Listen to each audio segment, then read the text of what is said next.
Welcome to FinanceFeeds Podcasts. FinanceFeeds is the world's premier interactive Forex industry news source, providing the latest insights and current affairs from within the online trading industry worldwide. Enjoy our latest podcast episode. Hi, everyone. It's FinanceFeeds Podcast. My name is Nikolai Isayev. I'm Editor-in-Chief of FinanceFeeds. Joining me today is Steven Hatzakis, who is Global Director of Online Broker Research at Reink Media Group. Steven, welcome to our show. Thanks for coming. Hi, Nikolai. Thanks for inviting me to the podcast. Good to be here. You're welcome, Steve. It's always a pleasure to hear you and see you. I wanted to start out and say that we recently saw each other at the Finance Magnates London Summit. So I know we got a chance to catch up there, but I wanted you to maybe tell our audience how your 2022 has shaped up to be, and maybe what are the key trends you saw this year across the industry that we actually need to be mindful as we enter 2023. Yes, absolutely. And again, it's always good seeing you, across the world at these different industry events. It's been a great year overall, both personally and professionally. As far as the financial markets, they've been a bit tumultuous this year. But personally, I prefer that over like an undecided, sideways market because you get more opportunities, whether it's for trading or building on, long-term positions. As far as key trends, I think inflation and the rising interest rate environment will remain a major theme for the markets and for investors, including for the forex market, for equity markets, alongside with commodities and energy prices. And on top of that, this is kind of exacerbated by the supply chain shortages, which started since the beginning of the pandemic. But in some industry, supply is returning a little bit. So that's kind of helping a little bit with inflation. I mean, I know in the UK, they just had like inflation at the highest level since 1981. So this is definitely something that's here to stay for now. But historically, the financial markets have done well during periods of high inflation. So even though it seems like equities are at the edge of a cliff, um, uh, you know, maybe the drop in the stock market that everyone's anticipating won't be as deep, but you never know. So aside from financial markets, the U.S. property market is also seeing the effects with the inventory on the rise now from the rising interest rates. There's already been price reductions for existing houses for sale, price cuts. It basically went from a seller's market to a buyer's market overnight for property investors. But again, for financial markets, I can't really say the same because nobody knows how deep of a recession we can see potentially. But there are some great discounts, out there if you're a long-term investor. And traders like volatility to some degree. So again, if you're comfortable with trading while you feel like stocks might be at the edge of a cliff, Yeah. as a day trader, it's definitely been a rocky year in that regard. hmm Well, some of the things you've said are things that have been echoed to me by other podcast participants and just people within the industry. A lot of people are talking about risk management for 2023. Uh, like you said, traders like volatility, brokers love volatility, volatility as well because it brings revenues. But I think Exactly. one of the things that brokers are focused on is proper risk management for next year because the carry trade is something that has come back into the fray after being gone for many years because of the interest rate differentials, among many other things. Right. And it forces clients to start thinking more like long-term investors if you're going to be in a carry trade and hold a position because you're paying those, or earning those, interest rate premiums overnight, depending on how you construct your portfolio. Some people might use hedging with cross currency pairs in a carry trade position. But that's definitely going to be a driver of potential returns, but also of potential losses for some clients because sometimes in these carry trade positions it's like you ride the stair step up and then the elevator down and you clients can be sitting in profits for a long time and then suddenly have the market like move really quickly and lose all their gains. So risk management is definitely a major theme, not just for brokers to manage their own risk internally, but to even pass along some of those risk management tools, which are now becoming commercially available from third-party service providers and from brokers directly, where clients can just be more mindful of how they manage their risk, analyze their risk-reward ratio. Clients are launching analytics tools where clients can look at their historical trades and just making better decisions when they're developing their trading strategy, whether it's acting on a signal or attaching a stop loss or a trailing stop loss or a guaranteed stop loss. There's so many different tools now, and it's just a matter of educating clients on how to use them in a Hmm. mindful way that aligns with their goals and their risk tolerance. No easy feat. Oh, for sure. Um, Steve, I wanted to switch topics a little bit. I know that you're a crypto connoisseur of sorts. You're very well versed in technical aspects of blockchain security, and I believe you are also actually an investor in the space. So I wanted to ask, given everything that's transpiring now, it seems like every week there's new developments in the crypto winter, as it's been fashioned. With the things happening with companies like Celsius, FTX, and others. For example, this morning I saw some news about even crypto-related media companies being impacted by the contagion Well, yeah, the block, from right? Yeah. the block, yeah.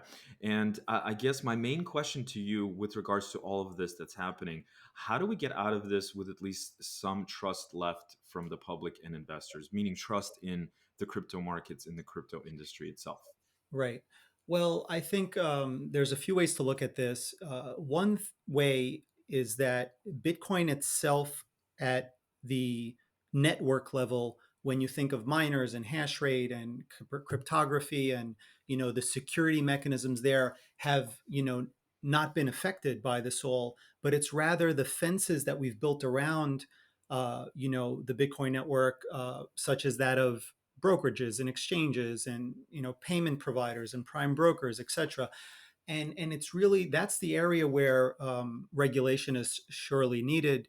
The FTX fallout is just one example. I mean, history has a funny way of repeating itself. If we go back to the days of Mount Gox, I mean, I even had an account at Mount Gox back then. Thankfully, I wasn't impacted because there was no money in my account when that company went bankrupt. But they were the biggest exchange at the time, and it definitely hurt the industry.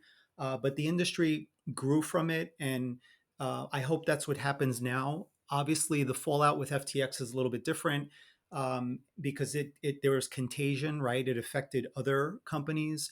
For example, BlockFi, they had exposure to FTX, and I had an account with BlockFi as well. They were, they weathered multiple storms really well, but this was a different type of storm, and it hit them differently. And I think, now the magnifying glass is kind of going behind the curtain to look at things like which liquidity providers are you exposed to, or how are your institutional relationships as an exchange, and not just looking at the exchange itself but its relationships and that kind of hidden counterparty risk, because that's basically how the contagion spread, right?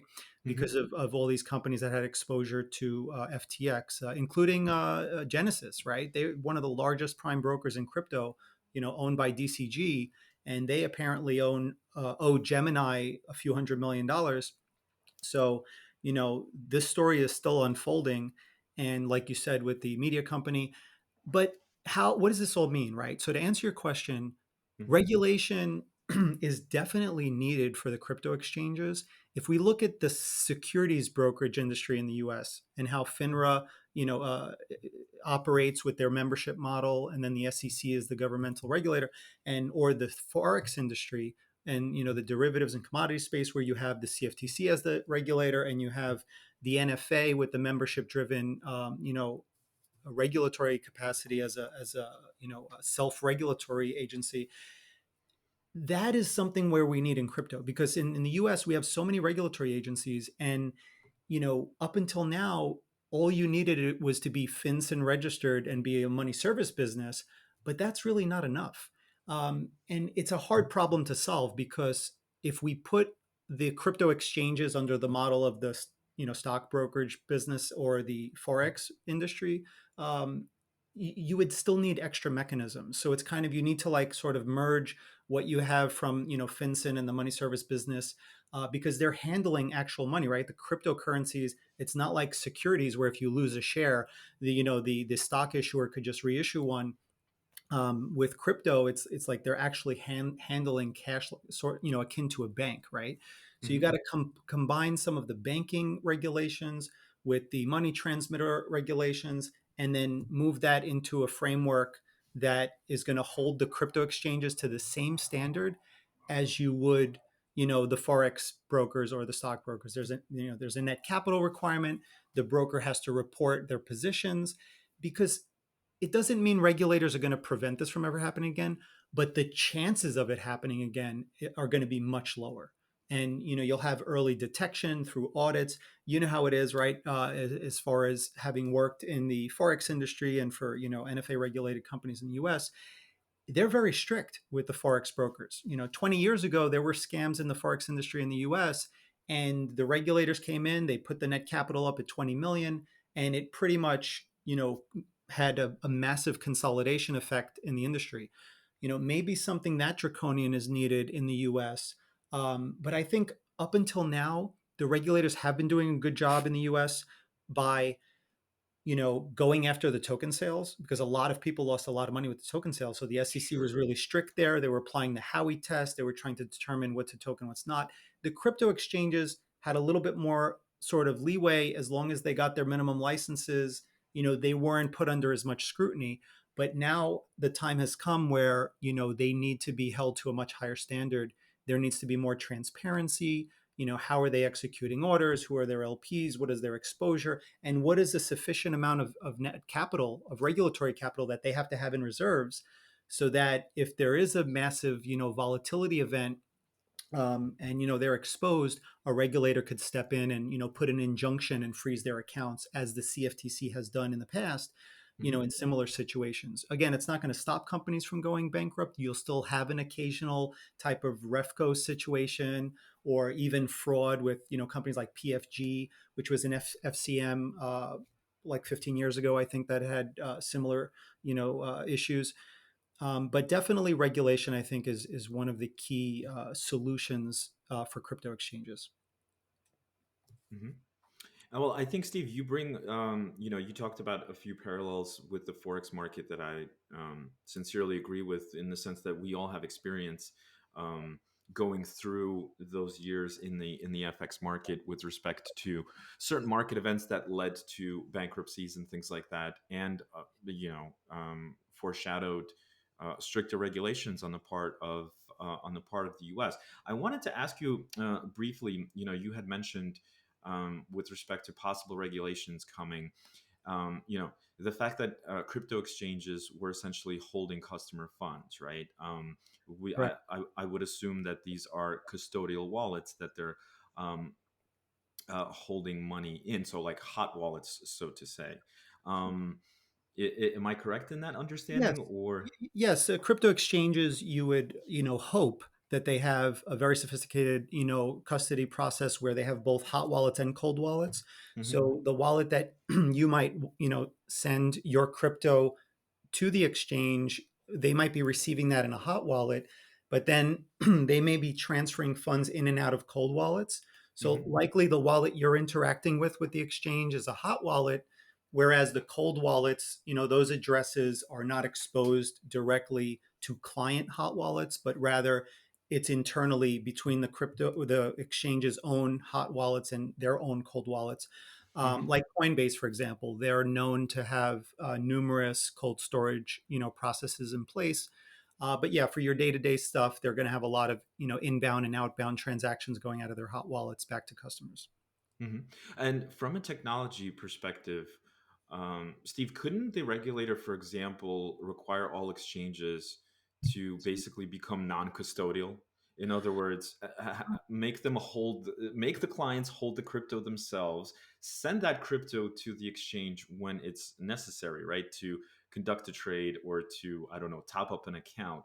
But the rest of the time, the funds have to be completely segregated from the exchange, and then in doing so, you kind of maybe alleviate some of this regulatory necessity from a banking perspective. Right. That's a fascinating, idea. And I think that fits more along the lines of the peer to peer model with, decentralized exchanges. The whole idea is, I can go to a decentralized exchange and participate in a peer-to-peer transaction with you, where you're on the other side of trade. We agree at the rate, and the swap happens in a decentralized manner. But when you look at the traditional brokerage industry, it's not there yet, and there's Hmm. still a lot of problems with decentralized exchanges. Whether it's exploiting, a smart contract, you have slippage, and even if you can predict slippage on a DEX, on a decentralized exchange, that's still not enough because the liquidity might not be sufficient. There's front running that happens. So the decentralized exchange model still has its own problems. Of course, it has its potential advantages as well.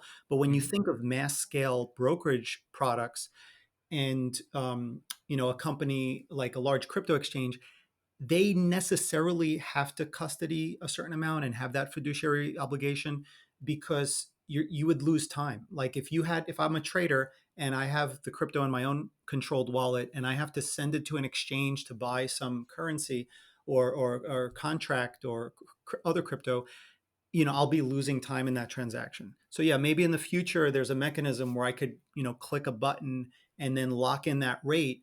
But the markets, don't really function like that. They're far more, um, I would say, efficient and fast. So, I mean, maybe there's a way that you could have like some intermediaries that are hedging transactions to facilitate that time delay to be Hmm. able to execute from a cold wallet with a broker. But personally, I think when we look at the traditional brokerage model, brokers have always held clients' funds because they need to be able to go out to the venues that they're connected to, or the counterparties or the market makers, and send those orders from the clients straight from within the trading platform. So one of the big things that brokers provide is the trading platform, to customers. So, if that trading platform wasn't there, then if all the broker is doing is submitting the order for you, and sometimes that is the case, like via API, right? Maybe you're running some algorithmic trading system. You're really just uh, getting the rates from the API, and you're sending orders and managing orders. But that's really a broker's function, to connect you to those venues, and to give you the trading platform to do that. In the future, if you're asking me, will the brokerage model go away? I don't think so. I think it will morph and adapt and evolve, and maybe the definition of what a broker is might change. But I think you're always going to have some kind of intermediary providing these kind of value added services, whether in house or through third parties. Hmm. That's going to be of value to clients compared to going to like a decentralized exchange, where you're going to be far more limited on what you could do. But again, there's a place and time for everything. So, if you're a crypto investor, there will be a time where you need a decentralized exchange because you can't find a token listed anywhere else that you need to swap out of because you want to get rid of it because you got some airdrop and now your airdrop is worth $100 or something. I mean, that's just a hypothetical scenario. Hmm. But I hope that answers your question. Yeah, definitely. The last question I wanted to ask again is about regulations. I know we could probably speculate forever, and we don't know kind of what will transpire. Let's say next year, hopefully next year. But it seems clear to me that the U.S. is still lagging behind. Regions like the like Europe and Asia with respect to having something on the books to basically have a level playing field, whether it's exchanges, whether it's wallets, specifically with relation to crypto. My understanding is that the U.S. regulators still have not decided whether or not crypto is a security or a commodity, as far as I understand. And I guess, what are your feelings on that? Because I know that for years you have been studying sort of the background of the asset itself and what it should or should not possibly be considered with respect to regulation. Well, I try my best to stay up to date. Of course, this industry moves very quickly, but I have invested in over 60 blockchain projects and tokens over the years. Some ICOs across the world, including in the U.S. And I tried my best to always do as much due diligence as I can. Again, there's only so much time you have as an investor to really do your due diligence. And in the crypto industry, it's really hard to do extensive due diligence because there's no standards. That's Hmm. another thing that the regulators could work on. But I think the U.S. has actually done a really good job. If you look at when crypto first received sort of its classification in the U.S. as being taxed as property, that was a major first step. And then again, you had FinCEN and the money service businesses that had to be registered to deal with clients and to custody crypto and to provide the exchange functions. So I think the U.S. was ahead in that regard. The challenge was, as you mentioned, with regard to the U.S. Regulators, deeming whether crypto is a security or not. There's so many different tokens out there, different models. Some are more censorship resistant, some are more centralized, right? So some are not mature. So you might have a project that's planning to be decentralized, but they're still centralized because they're early and they haven't reached that point where they could decentralize the project. Hmm. So the problem is a lot of projects were using that loophole. They're like, oh yeah, we plan on being decentralized 5 years from now. But if you looked at their strategy and their business plan, they really had no plan on how to viably and feasibly decentralize their project. So, you would have to just believe on the claims from the management. And, they might spend all this money on marketing and have these huge followings. So they would benefit from the network effects in their token price, et cetera. There was just so many sort of bad practices going on in the industry because it's really complicated to try to create a decentralized token that is censorship resistant. Hmm. Okay, it has to be large enough where it can sustain all the viable attack vectors and still not be compromised. So that's kind of the goal with a lot of projects. And in the US, I think the regulators did a good job applying the Howey test to determine whether something's a token or not. It Hmm. depend, to determine if it's a security. Like Ethereum, for example. Yeah, sure. In the earliest stages, when the project was first launched, maybe Ethereum could have been considered a security before it had become decentralized. But the manner in which it was sold during its quote unquote ICO, a couple of years went by. It kind of reached that turning point of becoming more decentralized. Although some could argue, there's nodes on AWS and there's concentration of the nodes in one place, and it could be considered more centralized in that regard. But the point here is that now it's no longer a security, even though it might have been in the beginning. So that's another interesting thing. You have different stages of the technology where early on it could behave more like a security, but that doesn't mean it is. You might sell a token and wrap it as a security just because you're letting someone get in early, and then maybe there's some restrictions, but that security could potentially morph into a token and then no longer have the traits of a security. And what is a token, right? A token is really just like a commodity in the sense of it's sort of like a basket and you could put different type of goods into that basket. But if you lose that basket, it's gone, right? If you lose that private key, the Hmm. password to unlock your crypto wallet, no one can reset that for you in a self custody situation. So to answer your question, and I know I've gone through a lot of background before getting to the gist of it. I think the US has done a great job, but they need to crack down on the exchange side because they already cracked the whip on the token sales to the Hmm. point where it really put a sort of a massive slowdown because there were so many token sales going on where a lot of projects did go overseas because in other jurisdictions they were a little bit more accommodating to the token launches.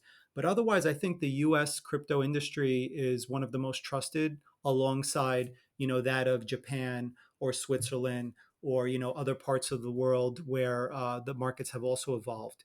But it's really been challenging in the U.S. mainly because of the huge number of token projects that were launched and the challenge of applying the Howey test. Hmm. Steve, thanks for those detailed insights. Definitely very, very interesting. I wanted to shift gears a little bit and talk about Reink Media. I believe Reink Media has expanded in the last several years. Maybe you could tell us a little bit more about the different internet properties that the company now manages, and who do those websites cater to? Absolutely, yes. I very proud to be part of Reink Media Group and its family of world class domains that we operate. I'm the global director of research, and I focus mainly on the forexbrokers.com and broker notes domains. So I was hired back in 2016 to grow the forexbrokers.com site. And again, the comments during this podcast are my own and not that of my employer. I just wanted to squeeze that disclaimer in. But right now, Rank Media has stockbrokers.com, which is probably the website that it's best known for over the years.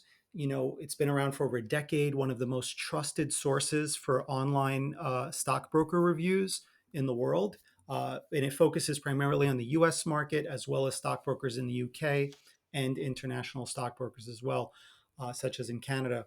Forexbrokers.com, again, started in 2016, but the site has come a long way and is already one of the most trusted, if not the most trusted, site for online forex broker reviews.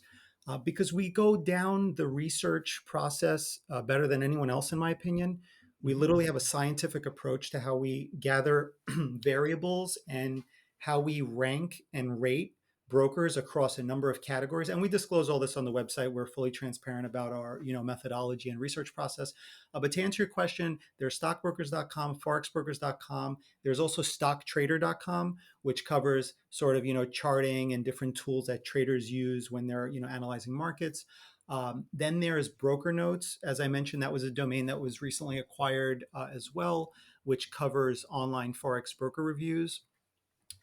Great for beginners and a lot of diving deeper into educational themes.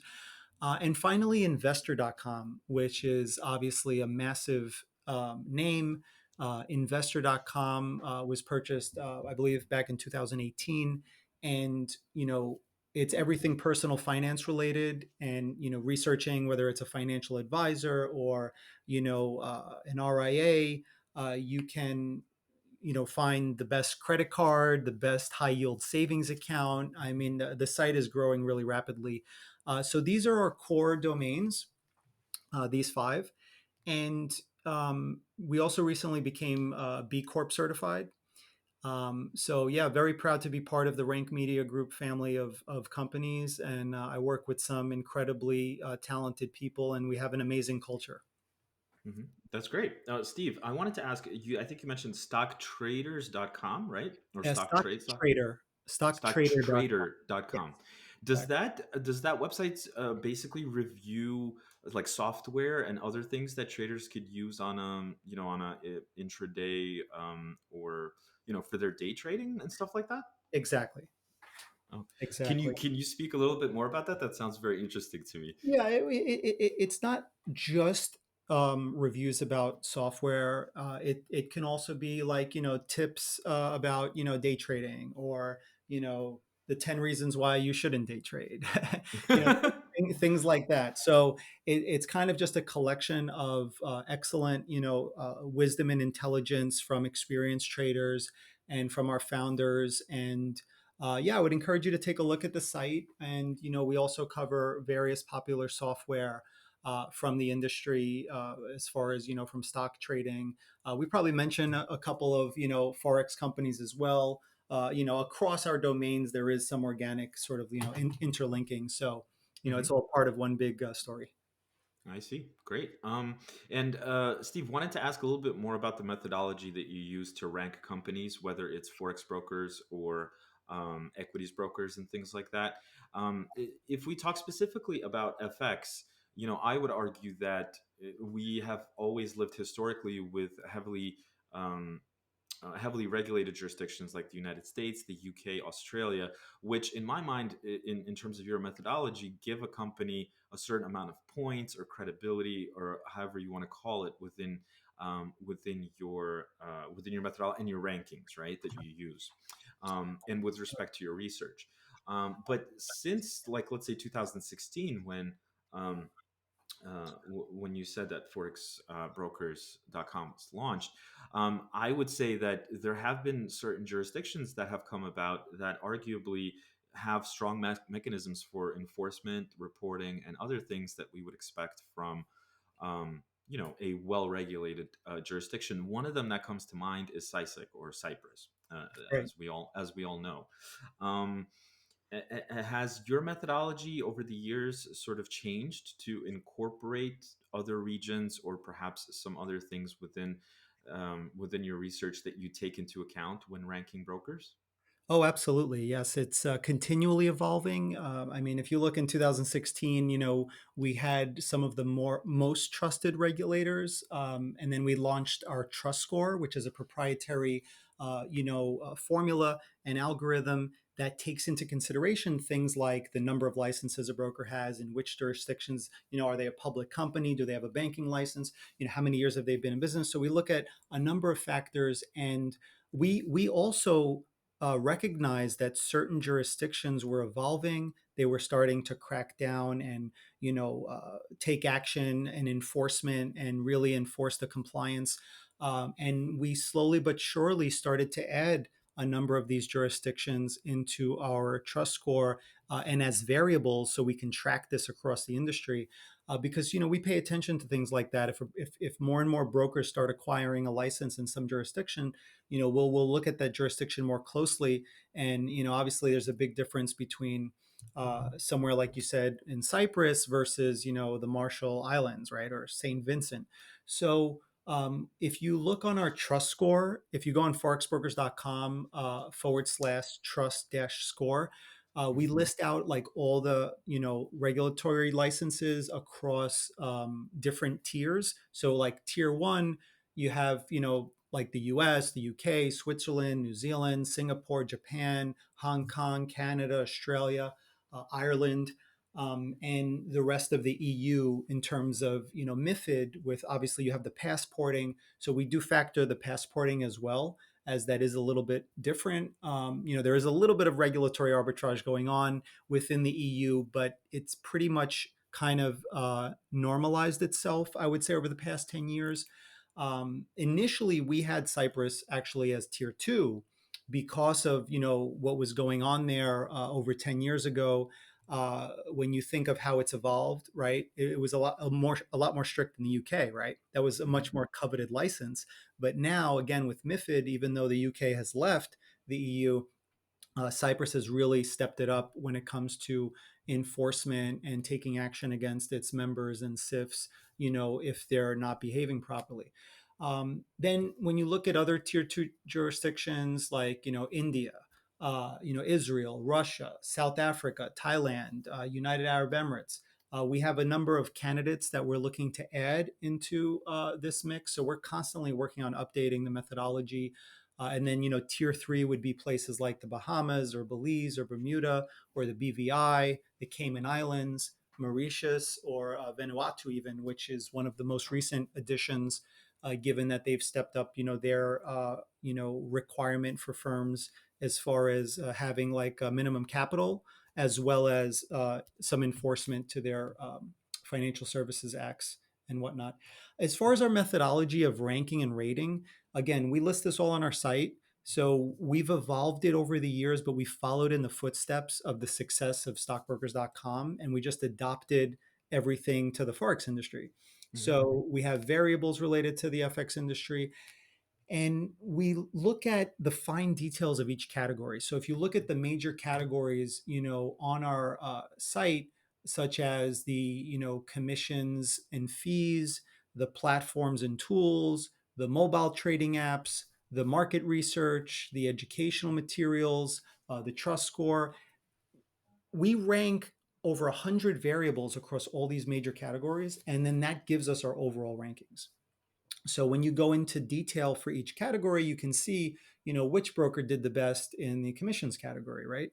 Like in that category, for example, like we do a ton of work to really find out what, the average spreads are, because you can't just look at like what a minimum spread is that a broker might advertise, or they say, spreads as low as 0 pips, but on average, it's not 0 pips. So we factor things like that, as well as the per trade commission and what the round turn commission is, if there's any commission, to determine what the all-in actual cost is. And then we look at active trader programs they might have, different account offerings, different execution methods. So we go really far into detail across every category. and we list that on our website on the How We Test page as far as like what weighting we give to each category.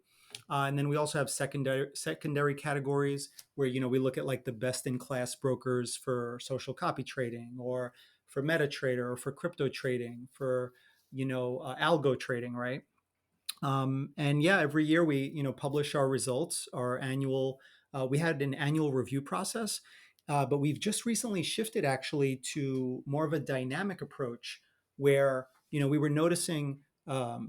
We were doing all the research, updating the content in our backend, but then we were holding off on publishing it because we would wait until like January to release the results, and we'd start this whole 6 month research process in like late August and early August sometimes. And we wanted to push that out sooner, right? Because we did all this research, we had all this intelligence, and like, why not just push it out sooner? So we moved to this dynamic model where now we get to release the updates more frequently, and it just leads to a better experience for everybody. We get to get it out there sooner. The readers get to enjoy it sooner. The brokers see it sooner, and it just helps everyone because our goal is to empower the readers and push the industry forward. Because if we can write content that's balanced, that's non-biased, where users know the pros and cons of each broker, so when they go into that transaction, they know what to expect to a certain degree, and it just leads to in my opinion, more of a loyal user, as opposed to some of the dodgy marketing you might see out there from some exchanges, where they'll promise the clients the world, and then the clients have a bad experience because they realize that it's not so the green's not the grass isn't that green, and it leads to basically a worse relationship basically. So I know I went off a little bit on explaining sort of our ethos, but we really our goal is to really empower the consumer and drive the industry forward, because the brokers also take our research very seriously to help improve their processes and product offering. Because again, nobody goes as deep as we do, which is what I'd like to believe, and I don't think there's anyone else that dives as deep as we do. Hmm. Well, kudos for that, because, like you said, you can go on all the different major broker websites and just compile a list in Excel of, well, this is the advertised minimum spread spread, or kind of average spread. Let's say some brokers publish, whatever their average spread was for the last 30 days, let's say, or something like that. Right. But kudos for actually going in there and actually seeing, in a trading environment, what they actually are, because ultimately, at the end of the day, with volatility also returning, right? And everybody, so many brokers trading on floating spreads, Right. you could have situations with very tight spreads, very wide spreads, and Oh, things like that. and they do widen, across different brokerages to different degrees. Like brokers send us what their spreads are for specific trading sessions to specific times of the day, whether it's during rollover. But like you said, and this is an area as well where regulation can play a great role if it was standardized, where brokers had to like submit their spread data so that it could be compared in a manner where the regulator is kind of vetting it, and you're not just relying on the word from the broker. Because while we trust the most trusted brokers that are out there, as you start to go into the lower tier firms, you might not have the same standards. It's not that they're not trustworthy, they just it's like sometimes you don't know what you don't know, right? And that's kind of where we can help push the industry forward by setting the best practices, kind of like what you guys are doing at Financial Commission to try to regulate as a self you know uh, regulatory agency, membership driven, to kind of set that higher standard for the firms that are offshore to employ those best practices. Hmm.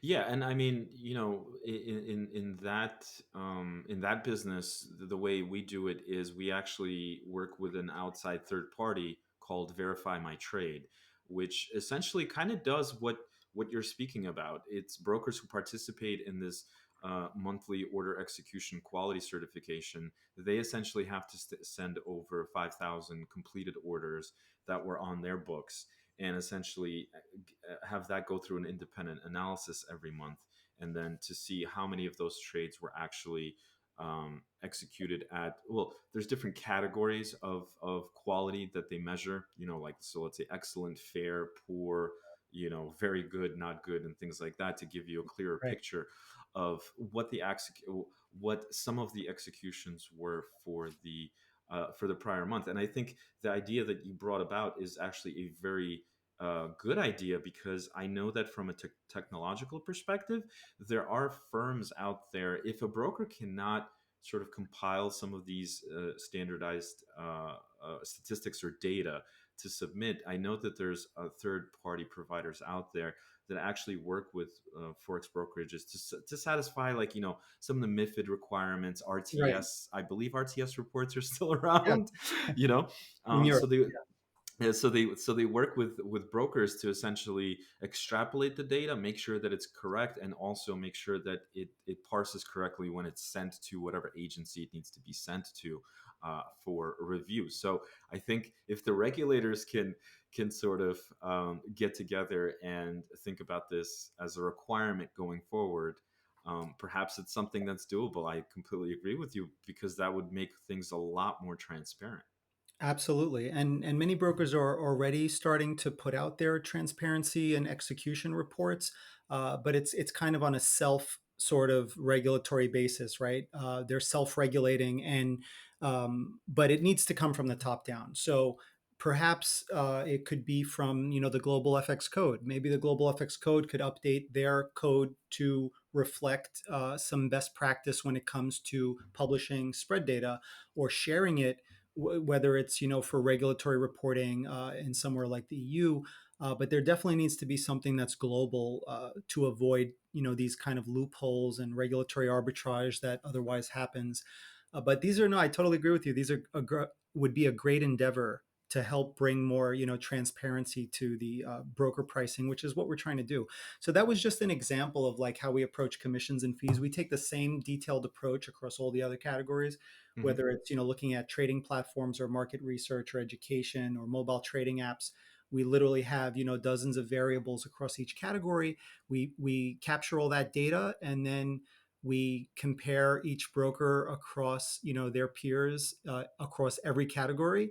And the results speak for themselves partly, and the other part is really the researcher's experience. So I'm going in there, I'm downloading the software, I'm using the products, and I'm looking not just at the objective data we've collected, but also the subjective experience, not only from my lens and my experience, but I put on the hat of a beginner, right, or an experienced trader, and try to think of all their potential perspectives, not just my own. And that's really what you see in the writing when you look at our reviews. It's basically how our experiences were using the products and platforms. Hmm. Very cool. Definitely very cool. Steve, you mentioned that Rink recently became a certified B Corp or B Corporation. I took a look at this. It's explained as the commitment to high verified standards of social and environmental performance and public transparency. Can you tell our audience what this certification means for the company? Is this a form of like ESG commitment, which we see a lot of these days across the world? Right. So, as you mentioned, ESG has been a theme that has been building in recent years as more companies, commit to the environment and their staff on the social side, as well as the governance they have in place for stakeholders. There's laws that have been passed around the world regarding these matters, and it's definitely something that I think is good for companies to strive for. There's been, of course, some virtual signaling in the space as well. So, you have a lot of companies saying that they're doing ESG, but when you really look, under the magnifying glass, you can't really tell what exactly they're doing. That's ESG, or maybe it's not as significant as it appears. So, B Corp is trying to bring more, standards and more accountability to ESG themes by having kind of a vetting and a ranking and a review process, so to speak, for companies. So when we applied to become a B Corp, we had to go through a really rigorous process that took a really long time, actually, to get that approval. So it was a major milestone once we got it. We were really proud of that, and we still are. And we're actively thinking of how can we be a force for good, because that's essentially what B Corps strive to do, right? They're aligned with a lot of the UN's sustainable development goals and ESG themes, you know, uh, because historically companies have just thought about, profits, right? How can we maximize shareholder value, right? but they have to turn around maybe one day and lay off 10,000 people, right? So, uh, of course, a for-profit business can't just think about you know, it's people, right? It has to think about profits too. But these things need to be balanced in a way. We have a motto where we say people before profits, because a lot of the decisions that are made at the company really take into consideration everybody's well-being, everybody's, the culture, right? And not just maximizing profits, which is kind of the historical norm up until now, right? So I think that's really the essence of what B Corps are trying to do. They're trying to be a force for good, and whether that's by like for example, we purchased carbon offset credits, right, to become 100% renewable energy as a company. We have policies in the workplace that are environmentally friendly, whether it's traveling to an event, et cetera, et cetera. So we're trying our best to make small changes to be more ESG friendly in that regard. But as a B Corp, we're definitely held to a much higher standard, and it's something ongoing that we're thinking of, how we can improve. But again, our one of our mottos is people before profits. If you go Hmm. on, rankmedia.com, again, it's rank REINK, like re-ink, rankmedia.com. You can read more about the B Corp status, and what we're doing to be a force for good. And I know it sounds a little bit cliche, force for good, but what that simply means is you're mindful of your impact on, your local community as a business, right? On the climate potentially, on the people that work in your organization or that you affect, your customers, as well as the governance process, right? There's been a lot of kind of pyramid models in corporate hierarchy, in classical capitalism, but now I feel capitalism is slowly starting to become a little bit more democratic, in the sense where you have organizations that are a little bit more flat, right? Where you have leadership who are, they're in the trenches, and they're working there alongside their staff, and really inspiring the culture and leading the culture from the front. I spoke to someone recently in the hospitality industry, a friend, and some people still work in toxic environments, and I can only say the management is to blame, right, in those environments, because the culture change has to really come from the top down. And I think when you look at B Corps and companies that are focused on ESG themes, you'll usually find the company cultures there are more protective of a healthier environment. So that is one aspect. But yeah, I'm very proud to have for us to have recently got that B Corp, and excited to see where we take it from here. Hmm. Great, awesome. Well, best of luck with that. That's definitely a very important, definitely a very important endeavor that you guys are on. And once again, kudos. Steve, I wanted to ask you personally, what other projects have you been working on? I know that you were previously active as a consultant at various places, and I think, like including Ithaca College in New York, I think you have some kind of relationship with them.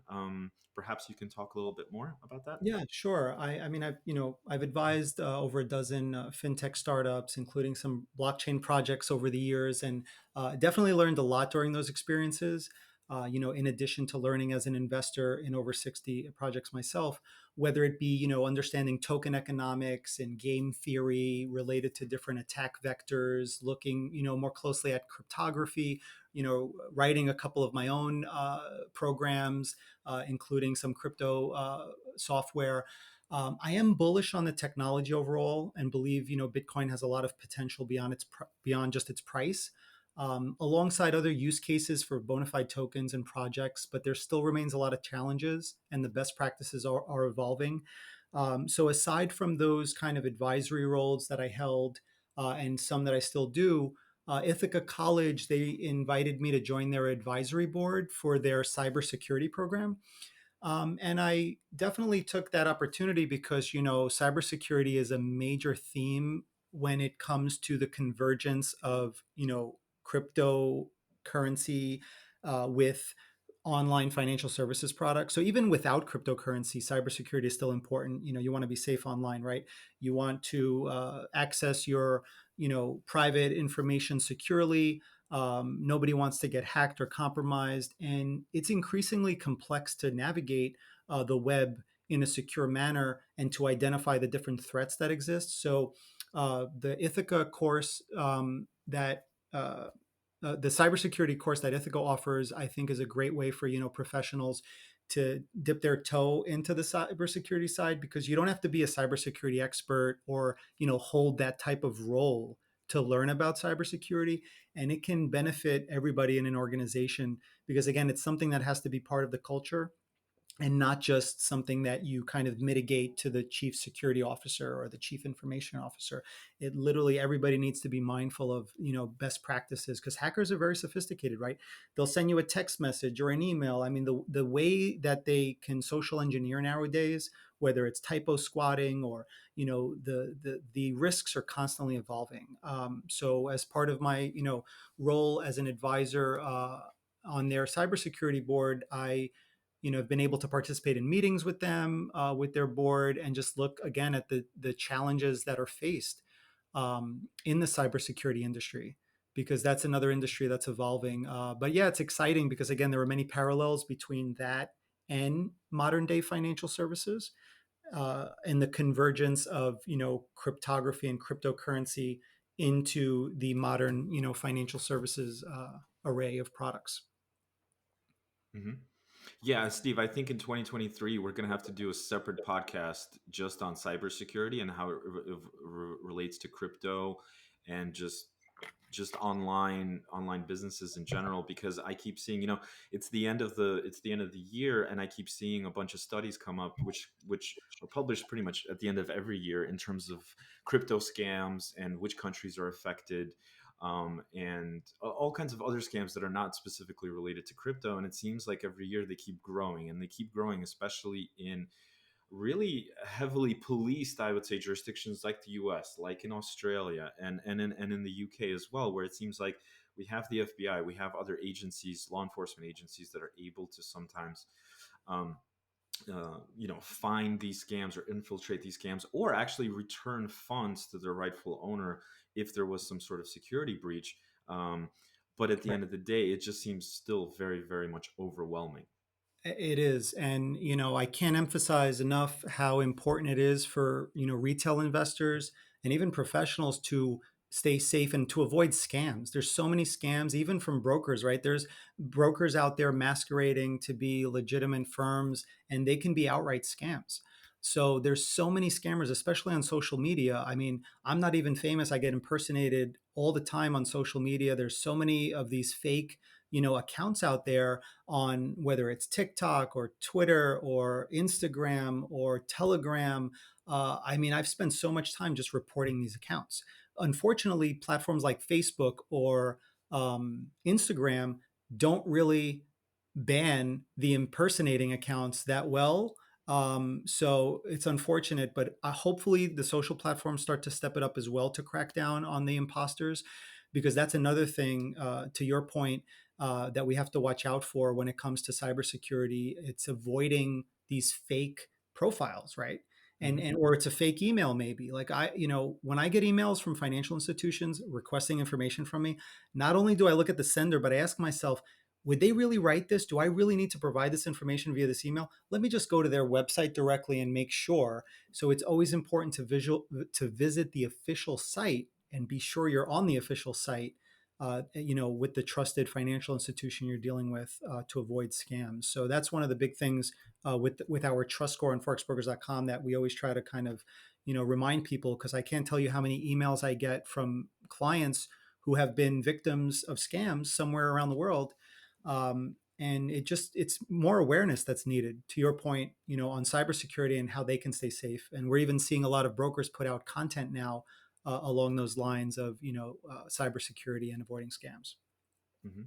Thanks to Steve. Thanks for those recommendations to our listeners. Last question before we finish. On a personal note, I know you lived in New York City for a long time. You also split time between New York and Greece because I think your family lives there. But today you reside in Florida. So I wanted to ask, what made you decide to make the relocation? Besides, let's say, COVID pandemic sort of things. And I also wanted to ask, I think you're an avid swimmer and fisherman. So I wanted to get a comparison between what's better, Florida or Greece. That's a good question. I'll answer your last question first. So, uh, Florida and Greece are both great places if you like, the weather in the summer. It's a little hotter in Florida, a little more humid. I would say Greece is probably better for spearfishing and for diving and safer in that regard and for things like boating. Whereas Florida has probably better surfing conditions if you like to surf because of the swell we get from the Atlantic, especially now. There's been like a week of, world class waves here, overhead. So some epic surfing conditions. But that said, we have the hurricanes as well in Florida. So that's one risk along with sharks. So if you're into water sports, it's one thing to be mindful of. Um, Overall, I was born and raised in New York, lived there 30 years, but on and off, I've been, between Greece and New York my whole life because, my family would go to Greece every summer. We'd spend the summers there. And my father was from Greece. My mother was born in America. So as a Greek American, I feel like both places are my home, right? And New York is a great city, one of my most favorite cities on earth. But yeah, it was just time for a change. And my son and wife were living in Greece, and we basically moved the family to Florida. And the infrastructure here is really good.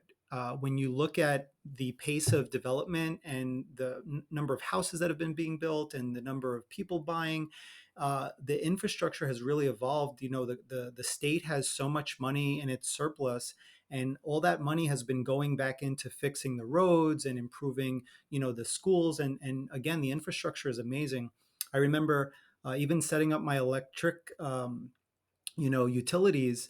I just made a phone call, spoke to some automated system, didn't even have to speak to a human, and was able to turn on the power. So it just, little things like that make living in Florida, in my opinion, very comfortable compared to the technology in Europe that is a little bit far further behind.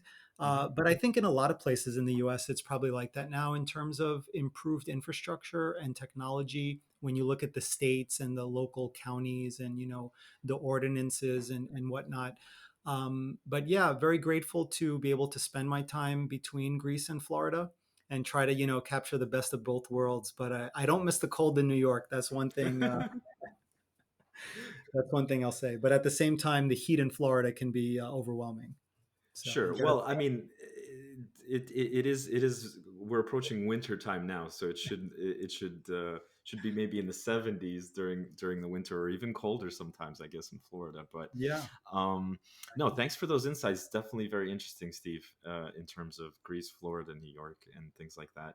I think we can finish up here, Steve. I wanted to thank you great. for your insights and knowledge. Always a pleasure.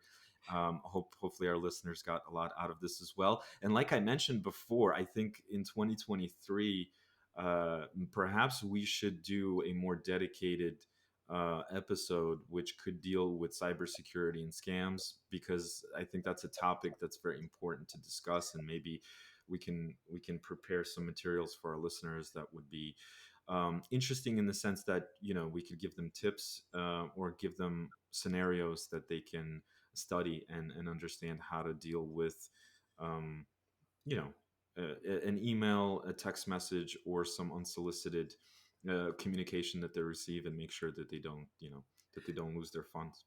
Absolutely. I'd love to talk about even password security. That's another huge topic that I would be happy to discuss. Excellent. Well, thank you so much for your time as well, Nikolai. And I hope your readers enjoyed the session, and looking forward to joining you again on the podcast at some point in the future. Thanks, Stephen. Have a great day. Happy holidays to you and your family. Thank you. Likewise. Thanks for listening to our latest Finance Feeds podcast episode. For sponsorship opportunities or to become a guest, please email us at info@financefeeds.com.